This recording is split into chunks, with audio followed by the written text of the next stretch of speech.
You know the feeling when a loved one makes a decision that you know is wrong and you are powerless to change it. If you know that feeling, then you know how many lovers of Israel have felt over the last 7 months as Israel's democracy has plunged into crisis. This matters for the state of Israel. It matters for Israelis. It matters for Jews around the world because in the end, we are one people. How did we end up in this crisis? How did we end up with months of protests in the street? Is this really about tweaks to a judicial system? Or is there something deeper, something at the foundation of modern Israeli society that threatens the Zionist project, the dream of 2,000 years? Understanding this moment is the responsibility of all Jews. Seeking hope and glimmers of possibility in the current morass can perhaps bring some comfort as we watch a loved one, our beloved state of Israel, make decisions about its democracy that we know are wrong and feel powerless to change. The kindling for this conflict collected over the last 75 years of Israeli history, and the plan to overhaul the Israeli judiciary that the government released in January set that fuel ablaze. Benjamin Netanyahu, facing a trial and possible jail time for charges of fraud, breach of trust, and accepting bribe, assembled a far-right, ultra-nationalist, ultra-religious government coalition that could delay or end his legal troubles. The government includes ultra-Orthodox parties who want to impose religious laws and ultra-nationalists who promote Jewish supremacist, homophobic, and misogynist views.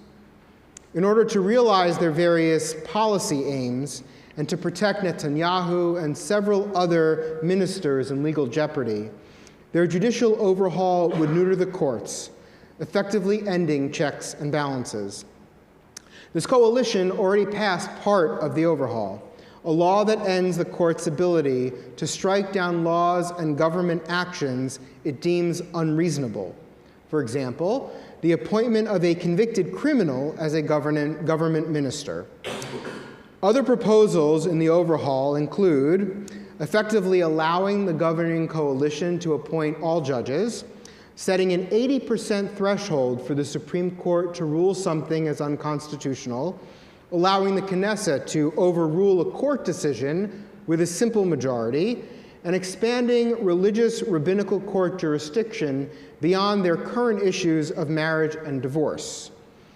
There are more particulars, but the overall thrust is the same: concentrate the power in the hands of the governing coalition, thereby eliminating meaningful checks and balances. A mass protest movement has erupted in reaction to the government's plans to eviscerate the judiciary. Over 20% of the Israeli public has participated, essentially arguing that were these plans enacted, Israel could no longer be considered a small L liberal democracy. Since January, every Saturday night, protesters take to the streets in towns large and small around Israel.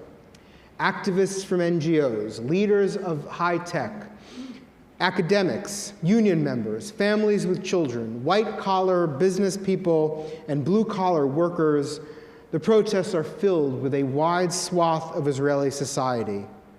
While most of the protesters in Tel Aviv are secular, in Jerusalem we find incredible diversity.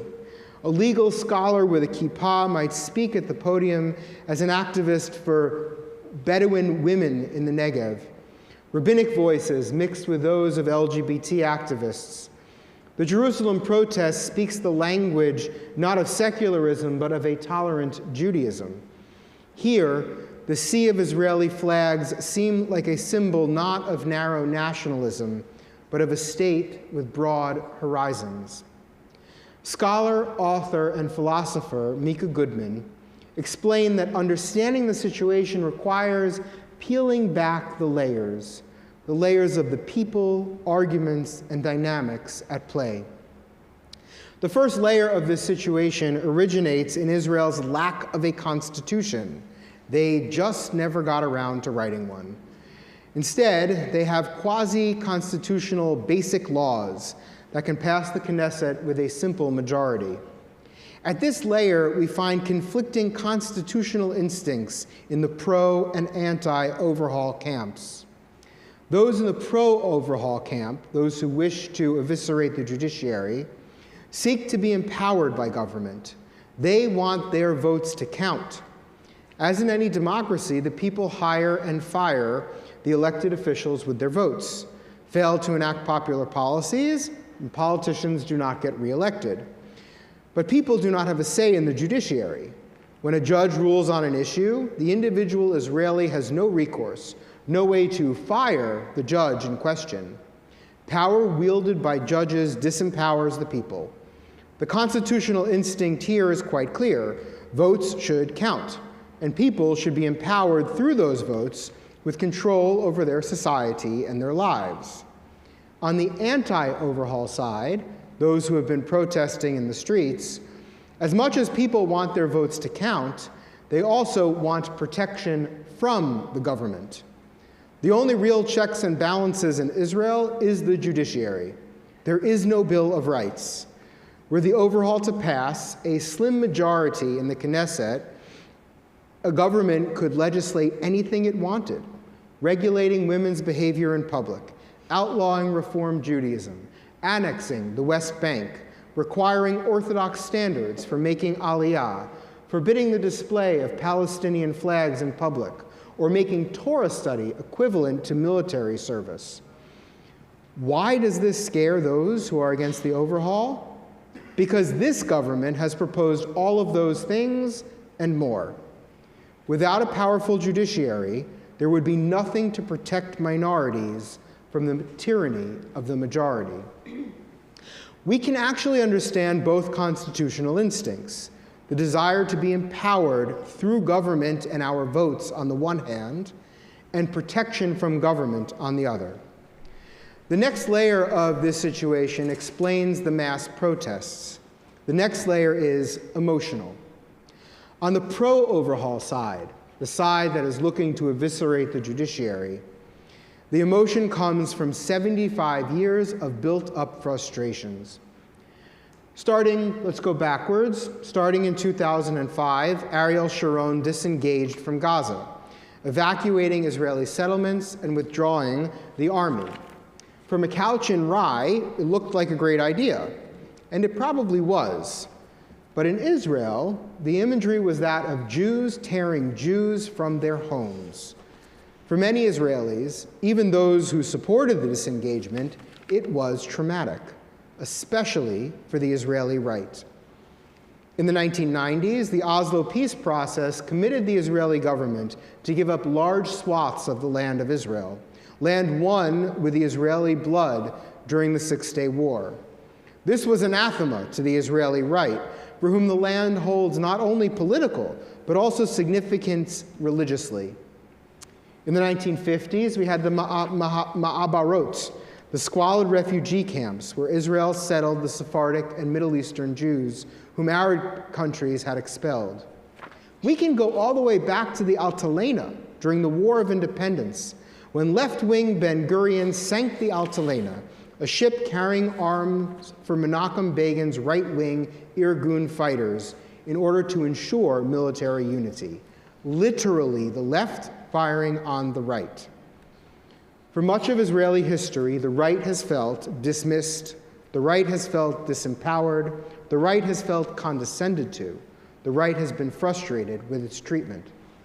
And now, with this overhaul, they are determined to be empowered, to see their will become reality for Israel, and they do not want an elitist, unelected judiciary telling them otherwise.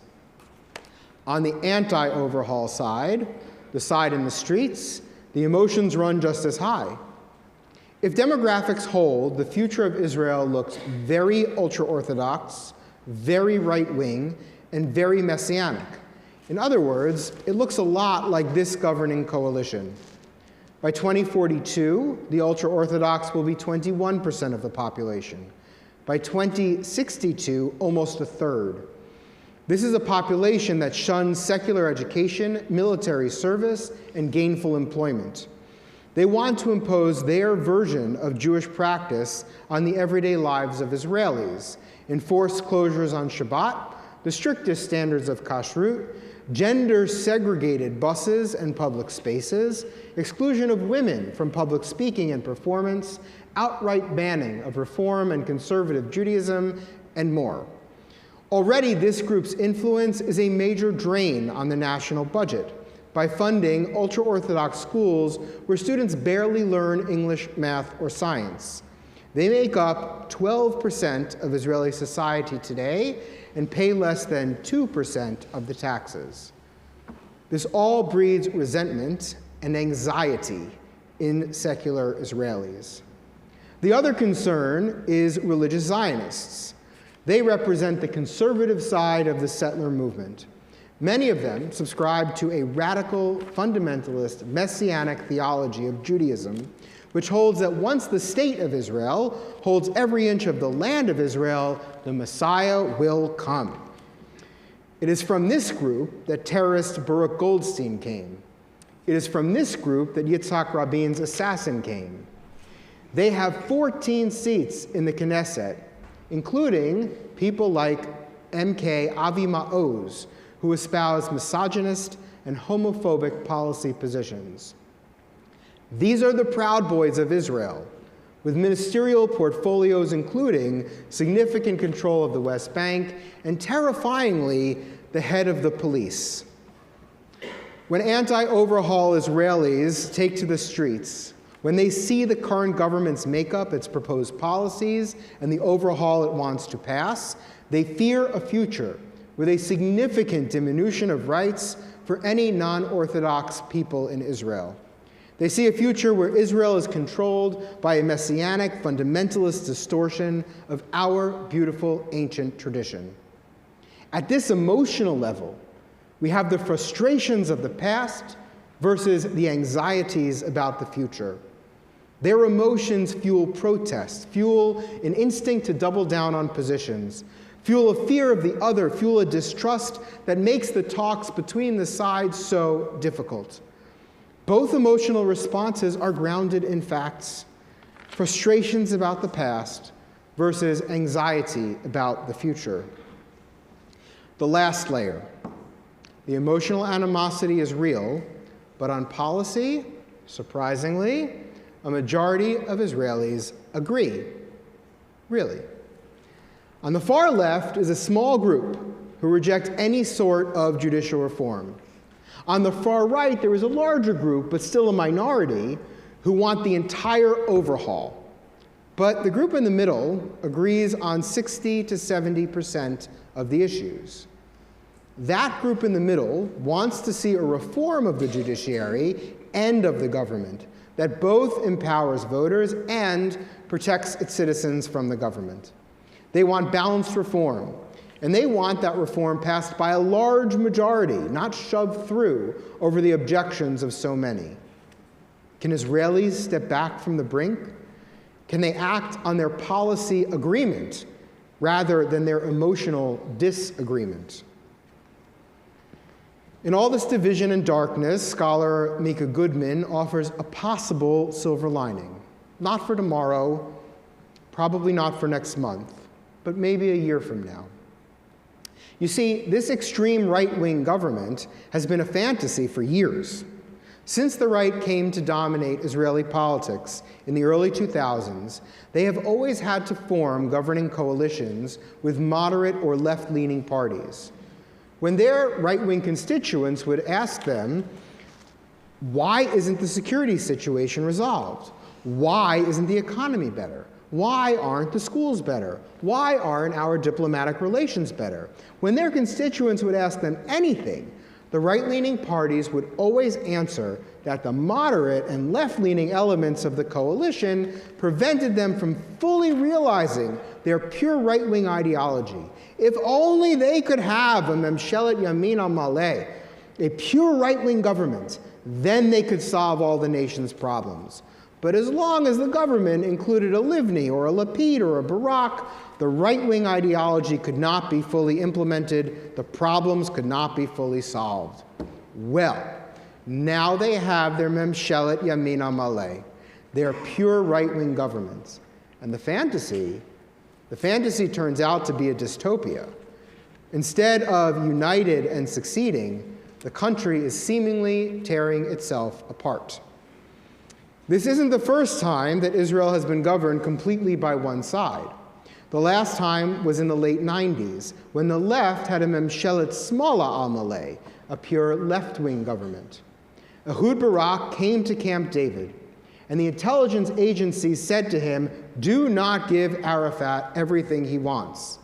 But Barak put his pure left-wing ideology ahead of the reality assessment offered by the intelligence agencies.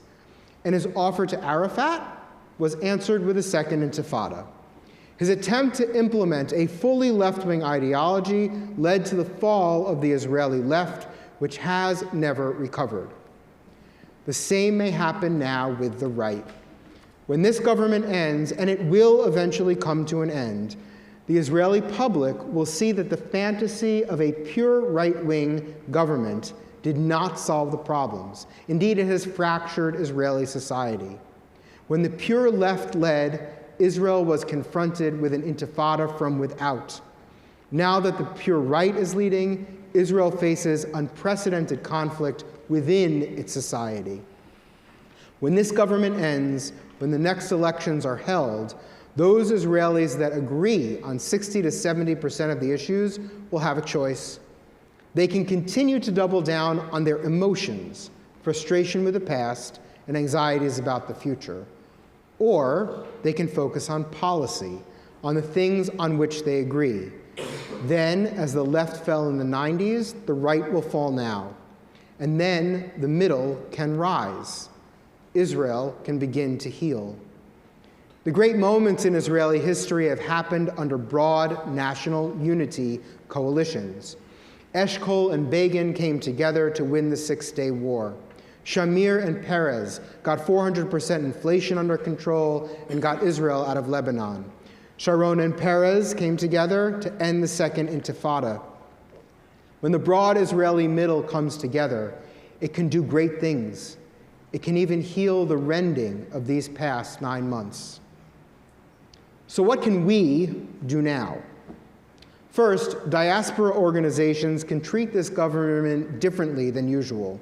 And they already did this. When Jewish supremacist finance minister Bezalel Smotrich came to the US, no one met with him. Not AIPAC, not AJC, not ADL, not URJ, not UJA. The whole alphabet soup. No one would meet with him because of his extreme positions. We can send emails to those groups that we're involved with and thank them for that unprecedented step. Next, we can support the protest movement in Israel by donating to the Israel Reform Movement. We can also send our moral support by reaching out to Israeli friends and relatives. Of course, we need to keep following the events in Israel, and we should do so with multiple news sources to get a full understanding of the events as they unfold. And finally, this fall, we will join with other congregations for a pro-Israel, pro-democracy gathering. More information on that will come soon. This winter, Jennifer and I will lead a congregational trip to Israel. We have a full bus, only 4 spots left. We will see the sites that connect us to our ancient homeland. We will eat delicious food. We will bike through gorgeous valleys. We will celebrate the bar mitzvah of one of our congregants in an ancient synagogue. And we will learn about the current state of these critical issues. Going to Israel is not supporting one government or another. Going to Israel is supporting the country itself, supporting the people, affirming our connection to Jews worldwide and throughout history. When people we love are in crisis, we pull them close to us. In this moment, we pull Israel close to us by making our voices heard, by doing what we can to sustain Israeli democracy. In doing so, we can help to assure that the dream of 2,000 years continues long into the future. Ken Yehi Ratzon. May this be God's will.